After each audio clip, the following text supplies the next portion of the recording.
Donc, le premier jeu cette semaine qui sort le 22 octobre sur PC, Valhalla Harbinger. Valhalla Harbinger, c'est dans un univers viking où est-ce que c'est un slasher à la première et à la troisième personne avec du combat corps à corps. Harbinger, c'est un mélange avec plein de genres où est-ce que tu as beaucoup de réalisme viking puis de la mythologie nordique.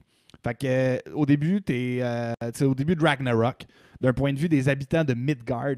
Puis là, t'es comme en primaire, t'assistes à la fin du monde. Tu es capable de manier le Mjolnir. T'as aussi Loki qui est là-dedans, qui t'a piégé dans une illusion, dans une boucle infinie. Puis là, une des visions te montre l'avenir. Puis là, avec les pouvoirs de Thor, t'apprends vraiment à voler, battre tes ennemis, comment tu lances ton marteau, comment tu peux genre, faire des tremblements de terre. C'est vraiment une expérience first person quand même épique du monde viking. Tu sais, c'est pas un gros studio nécessairement qui le produit. Non, c'est un studio danois, si je ne m'abuse. Là. C'est vraiment, ça vient de la bonne beau, place. Là. C'est quand même beau. Ouais. Ça a l'air cool. Puis les mécaniques de combat sont intéressantes où est-ce que les axes, c'est pas juste tu pèses sur un piton, tu dois bloquer comme il faut. Il faut que tu apprennes à pair. Le pairing est relativement très réel dans ce jeu-là. Ouais, c'est un peu kinétique tes mouvements. Ouais. Genre, tu sais, il va se lâcher. C'est ça, il faut que tu sois aware. Puis où tu vas faire mal à ton ennemi, il va avoir mal. C'est pas comme juste un gros hitbox. Ouais. C'est plus défini. C'est cool, ça. Ouais, très. Puis je trouve aussi que, tu sais, les Vikings, on se le cachera pas, là, c'est pas mal à la mode, là, mais on dirait que ce take-on-là... mais on dirait que ce take-on-là a l'air d'avoir un petit vent de fraîcheur, comme ils ont fait, on va faire un truc de Viking, mais on va le faire à notre façon. De Viking. Parce que, tu sais, comme on dit, les Danois, ils disent tout le temps, les possibilités sont infinies. Mais je trouve ça le fun, ils se sont appropriés cette histoire-là, puis ce lore-là. Puis ça semble vouloir se détacher du reste. Fait que c'est quand même cool pour ça. Ouais, ça me fait penser un peu à la série, justement, Viking. Ouais. Fait que si t'es fan de Viking, t'as une barbe, puis genre t'as des tatous dans la face, go! Yes. Mais si t'as pas de tatou, tu peux y aller aussi, là, on se le cache pas. Good shit. Prochain jeu, Pokémon Sword and Shield va avoir son expansion The Crown Tundra, qui sort sur la Switch, lui aussi, le 22 octobre. C'est une nouvelle expansion qui, surprenamment, vous amène dans un pays enneigé. Tundra est synonyme de neige. Bravo.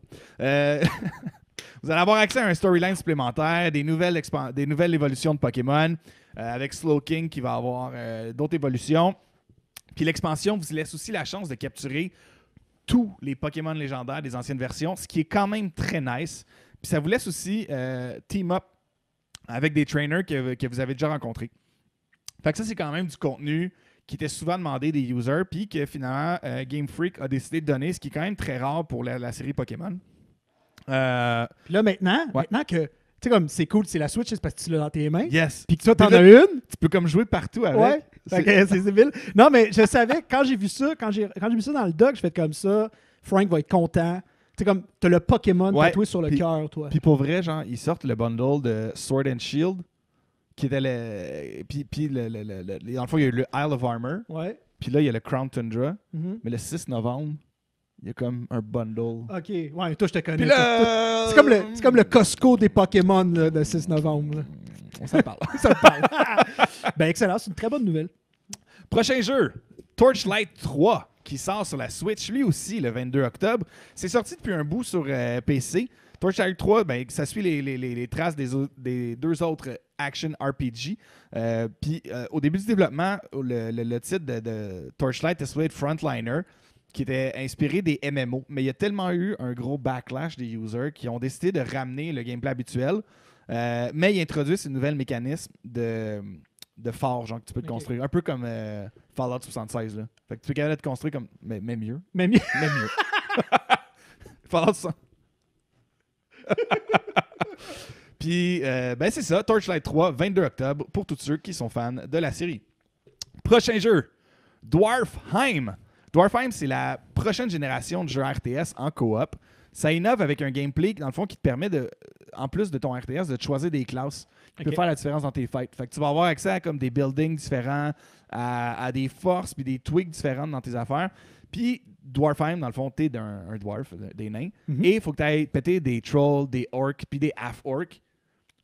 Non, c'est pas vrai. Ah, si j'étais triggered! J'ai mis ça parce que Charles, c'est un fan des half-orcs puis des orcs à cause de 1 Warcraft, de 2 Donjon Dragon. Yeah. Fait que je faisais, j'étais un troll. tu te bats pas contre des Half-Orcs, tu vas être en paix. Donc, c'est ça. Moi, je pense que c'est vraiment un des jeux que toi, t'interpelle parce que t'as toujours été un fan de ces styles de jeux-là. Là. Ben, le RTS, c'est comme ça a été ma première plonge. Tu sais, comme à part Doom, là, comme tout le monde sur les premiers ordinateurs. Tout ça a le été monde. Ouais, c'est ça. Ça a été ma première expérience de jeu, comme définitivement, où ce que j'aimais ça embarquer dans l'histoire. Puis ce jeu-là semble approfondir. Puis autant, je suis très titillé, puis je vais aller jeter un œil. Moi, mettons, puis là, je m'apprête à dire quelque chose. Vas-y.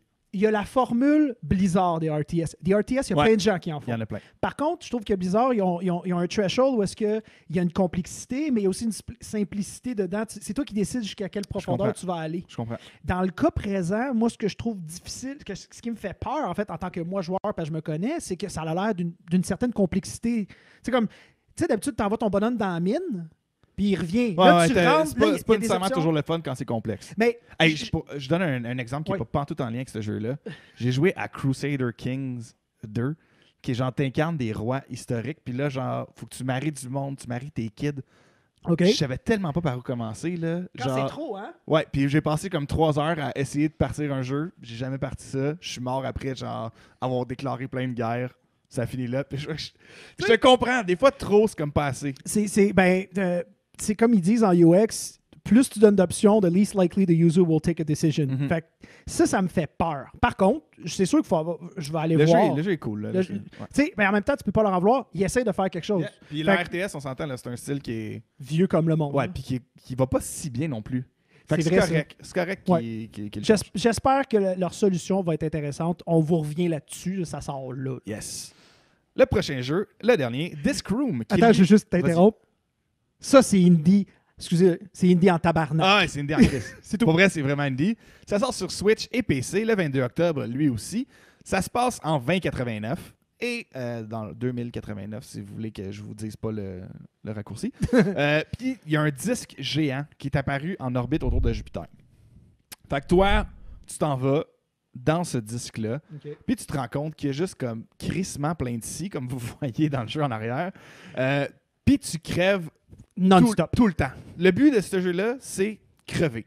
Puis là, au fur et à mesure qu'il avance, tu vas pogner des power-ups.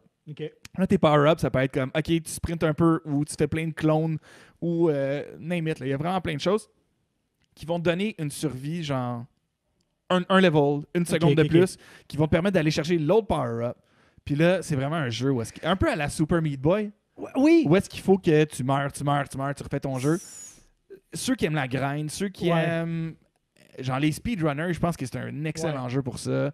Vraiment, vraiment cool. C'est un jeu très indie, mais le principe est le fun. Puis, juste souligner à quel point il est indie, il mentionne, puis les gens qui le présentent, si vous allez sur Steam, vous pouvez avoir une vidéo, puis c'est les créateurs qui parlent, ils sont 4. 4 personnes. Fait que, tu sais, si tu veux encourager du indie, vas-y. Moi, personnellement, je regarde le jeu, je fais des brûlements d'estomac, puis je dors pas la nuit. Ça a l'air stressant. Ah, c'est intense, là. Fait que là, tu sais, c'est niche à des gens qui aiment ça. On en parle parce qu'on parle de toutes sortes de gaming. Moi, personnellement, je reconnais que c'est un genre qui est très cool, mais moi, j'angoisse rien qu'à penser à... Hey, je regardais ici bouger, je suis comme... Dude, j'ai de la misère à me gérer le matin. Comment je peux... Ça me fait penser un peu à Hotline Miami, où est-ce qu'il faut que tu bouges vraiment vite, puis là, tu tues, puis là, tu meurs, mais là, tu fais, OK, j'ai cette portion-là que je contrôle. Ouais. C'est quoi la prochaine? Ils te forcent dans leur mécanique à ne jamais arrêter. Ouais. Je suis pas sûr que je suis à l'aise avec ça.